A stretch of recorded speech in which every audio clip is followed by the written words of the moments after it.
Hi everybody, today I will be showing you how to create a framework from scratch. So this is going to be a very instructional video, and the reason that I'm doing this video, I think it's really important for us, for being a software engineer in test and knowing how to create a framework from scratch. I think it's really crucial, and I'm going to show you in this video. I will try to make it as fast as possible. So if you have to stop, just stop the video and then watch and then do the necessary action, whatever you have to do. So when I'm creating this project, I'm going to take all of my dependencies from MVN repository, and also I'm going to have some obviously utility classes. I'll have 3 different utility classes that I'm going to use. So if you need any of these, just please let me know that I can send you all of those either in person, or I can actually share it if you commented on this video. Okay, so let's get started. So the first thing first, I'm going to do obviously create a new project on IntelliJ. So I'm going to be using IntelliJ. I don't know if I mentioned before in the beginning of the video, but this is going to be Cucumber JUnit Maven Selenium Framework. It's just going to be for UI automation, and also I'm going to be using the Maven build. So let's get started. So I'm going to I opened my IntelliJ already. This is just one of my projects. I'm going to say File, New Project. It's going to be Maven project, so that's where I'm going to keep all my dependencies. I will just say next here, and then name will be, I'm just going to name it let's say Google, because why not, because I can. And this is going to be com.google because it's a commercial environment, right? And I will just say finish. So first thing first, okay. So first thing first, we're going to see when we create a new project, it's our first page is going to be in front of you is the pom.xml file. So pom.xml file, in my opinion, I think it's the brain of the Maven project. If you have a car, I think this is like the engine, If you don't have these, you can't literally do anything except just running your, probably Java classes. So what I'm going to do next is I'm going to get some dependencies from MVN repository, and then I'm going to paste it here. But first, let me just open the dependency tag here so I can keep all my dependencies under this. This is going to be a really long video, by the way. Okay, so in order to get these dependencies, what I need. So for Selenium automation, obviously I need Selenium Java, I need Selenium WebDriver Bonnie Garcia, and then also I need some dependencies for assertions, right? So what I need is Cucumber JUnit, and I need the Cucumber Java as well, since my framework is Cucumber. So what I'm going to do is I will go to actually MVN repository, which I already opened. I'm sure you're familiar with this. First, I'm going to get the Selenium. Let's see. So Selenium Java, I'm just going to get, honestly, the most used version, this one. Just going to copy it. When you click it, it copies it. I will paste it here. Next, I need the Selenium WebDriver Manager. So I'm going to search that, and I will get the, actually I'll get the latest one. Okay. I'm going to paste it here too. And next thing I need is the Cucumber Java. Cucumber Java 8. I think I need this one. Let's see. Yes, I'm gonna get this one, and I will get the 691, I believe. Let's see.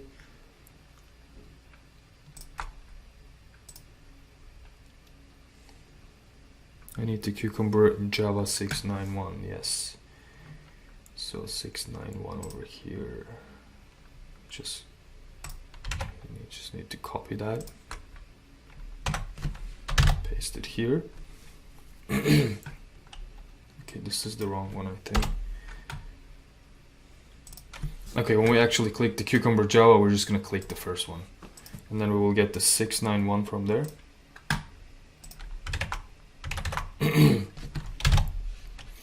And the last, we need Cucumber JUnit.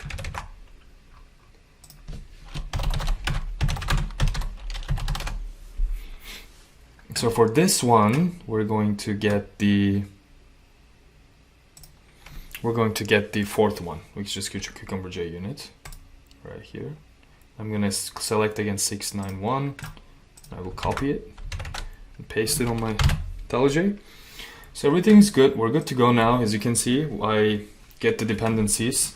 I have the Selenium Java, Selenium WebDriver Manager, Cucumber Java, Cucumber-Junit, since this is a Cucumber framework. Okay, so next what we're going to do. So in my opinion, I think the most important package after the pom.xml file is, my opinion, CucsRunner, because it's the initiating point for our test cases, you know. So when you click the run button, it will execute obviously everything. So it's like the start button of the car, you know. If the pom.xml is the engine, this is like the start button of the car. So, and then runner class that we will be creating will be under the runner package. So by the way, our src folder is the main one. I'm just going to delete this because we're not going to associate with that. So under test, we have our Java.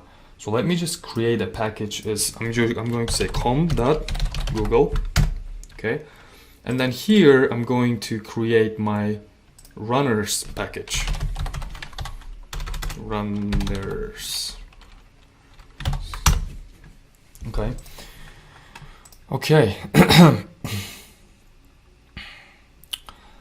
And now what I need to do right now is I need to create my CucsRunner class. So I'm going to right click class, I will say CucsRunner. Okay. So, okay. Now, what do I need under the CucsRunner class? So first thing first, we're going to add the run with annotation, which come from JUnit, right? So we're gonna say run with, and we'll say run with cucumber dot class. Okay. And then we're gonna do our cucumber options.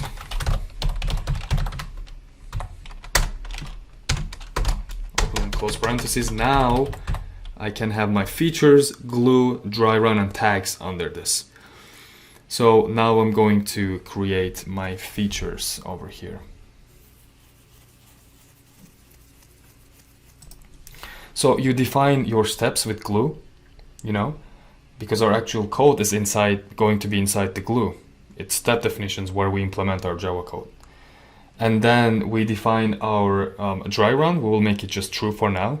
And then we'll define our features, which, so we get the feature files from the feature, right? So I'm gonna say feature first.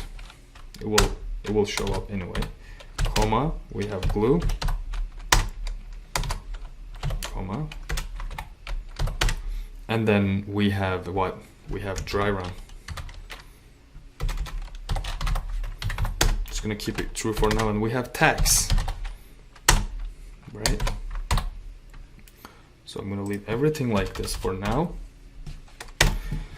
And now we're gonna do what? We're going to I want to create my actually features. So in order to create a feature, I need to create a resources folder. So, and it needs to be on the same level as Java.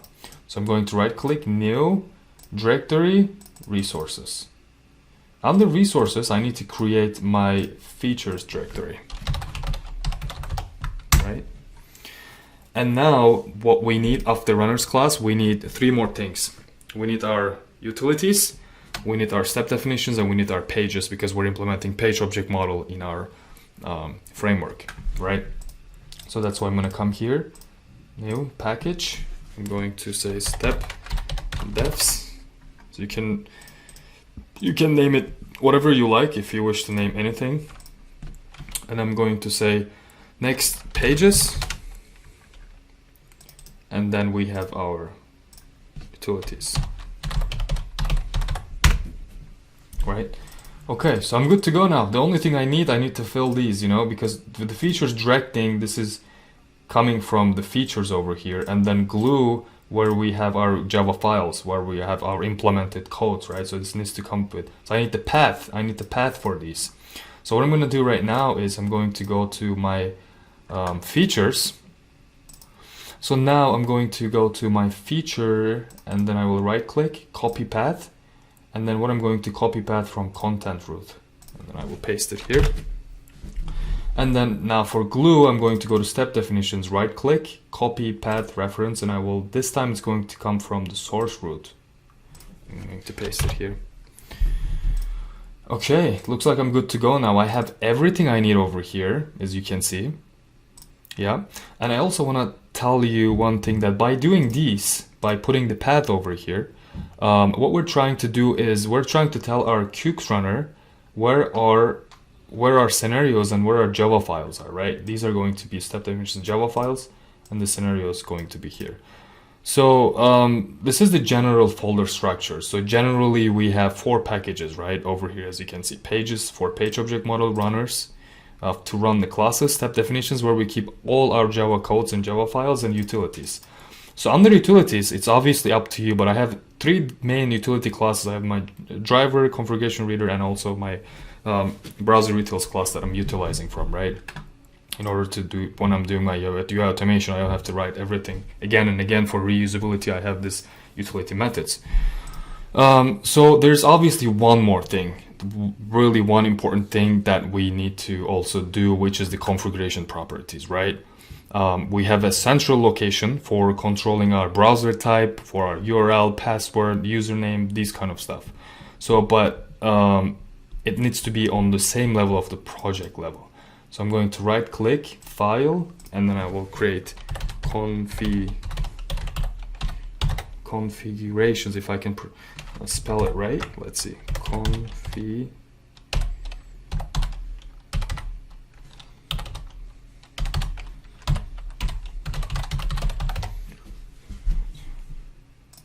properties. Okay, great. Now I have that as well over here. Okay, so it looks like everything's all set now, but obviously I need the utility classes over here in order to open the browser, or I need the utility classes, which is configuration reader, in order to read from the configuration properties. Like I have my here, for example, browser type, right? Will be Chrome, for instance, just an example. Alright, so this is how we create a framework from scratch. So I can actually have my utilities as well. I don't have it now, but for the next video, I will be just doing simple task where I'm just going to open the browser and then search for something on Google. So thank you so much for watching. If you have any questions, if you have anything, any comment that you want to leave, please leave it in the below. And if you want these POM XML files, I can send you that directly as well. And if you want the utilities that I will be showing in the next video, I can send you that as well. Thank you.